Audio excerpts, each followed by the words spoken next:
Okay, so now let's jump to maybe the last year or so. 3C was acquired by IMImobile. Mm-hmm. How did that come about? Like the story. I heard a little bit of it last night from some of the IMI people. Tell me kind Their of... Their version's probably different. I know, maybe. But it really started, I remember the exact day. It was July 25th, 2018. We were doing things that we had never expected to do. For example, we had built this RCS engagement platform. It was a hosted solution. We basically managed people's chatbots on our software. And thanks to some referrals from Google, we had started to win carrier customers who were asking us to install the software in their environments. Okay. That's a very different thing than what we had done in the past. And we were doing it in parts of the world I hadn't expected to operate, where we had cultural, things to learn. We had language and time zone differences. Well, was most of your business up till then? Up till then was in the U.S. Yeah. Did you ever do outside, like maybe very rarely? Okay, so it was operate U.S. outside the United States. We had a single customer in Japan for many years. Okay. But that was really it. And so all of a sudden we had this new opportunity, and it just started to stretch the team. We were having to work with a larger percentage of the employee base in sort of 3 shifts. Oh, wow. Like I said, the cultural and the language and the currency issues were things we hadn't dealt with in the past. And it just became clear that we could fail. Mm-hmm. And the stakes got higher and higher and higher because thankfully our customers appreciate the work we do for them and ask us to do a lot. And I describe it like a squeezing the water out of a dish rag. Right?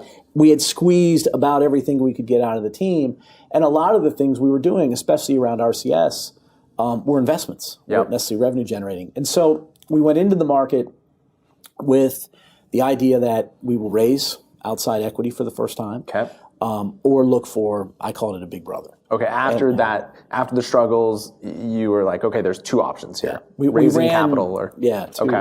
And so we went through that process through the 3rd and 4th quarter of 2018, and we're getting close to decisions. And thankfully, we had offers for both tracks. But this would have been your first outside capital. Well, we had friends and family, but real equity shareholders, real professional. And so March 19th, I got together with Jay Patel. He had not been involved in our process to that point. And he said, look, he goes, I'm the right partner for you. I care about customers the way you do. We have the same sort of cultural principles and we think about things the same way. He had just hired Bruce Bales, who I'd known for many years. And he said, and I'll do a deal with you. I'll do the deal you want to do really quickly. Cool. And I said, well, I've never done something like this before, so I'm terrified. I can use all the help I can get. And he said, we know how to do it. Because they've acquired a bunch of companies. And it's interesting.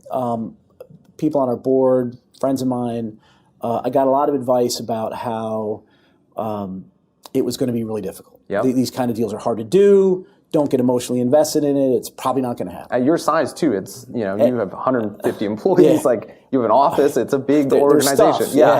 And so Jay.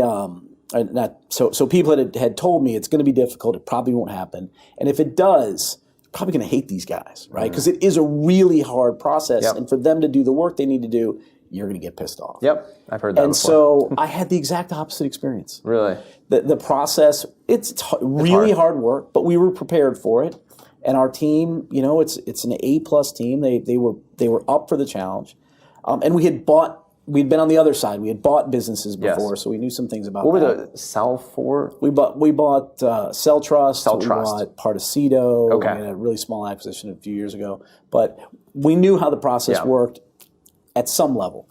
This was a much bigger deal. They're a public company based in Europe, right? There's all sorts They're on the European Stock Exchange, right? Okay. So the good news is every step of the way, the relationship got stronger. And then we closed. And in the short time since we've closed, like I said, it's been the exact opposite experience for me than I was warned about. Yeah. Man, every minute I spend with Jay Patel, I like that guy more. Yeah. Mike Jeffries, their CFO, I had time a couple of times now to meet with IMI's largest shareholders, their board of directors. It's a great, great organization. Best of all, our customers are already excited about buying other IMI products. Because they have and almost vice a suite versa. of They have an omni-channel approach. As you know, I was kind of RCS Focused.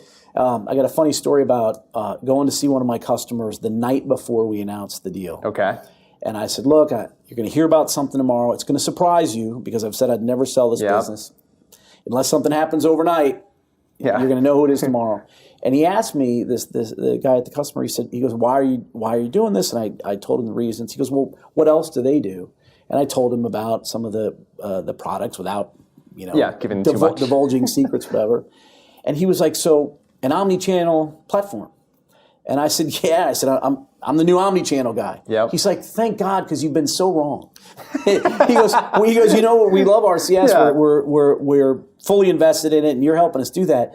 But man, we really want Apple Business Chat too. You were only one component we were a one-trick pony. Yeah. And SMS and RCS. And our customers have shown, like I said, and especially me, because I come to these events and really, really push for RCS.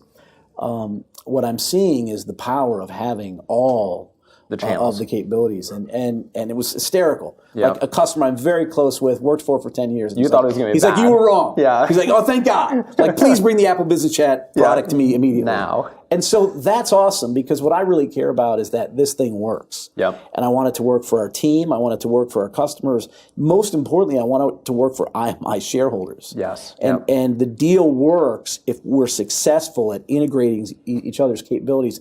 It's only been a month and a half. Yep. And I'm really, really pleased with how it's going so far. It's awesome. Yeah. It sounds like the rest of your team, they're just as excited. Everybody's it seems like a good deal. Psyched. Yeah.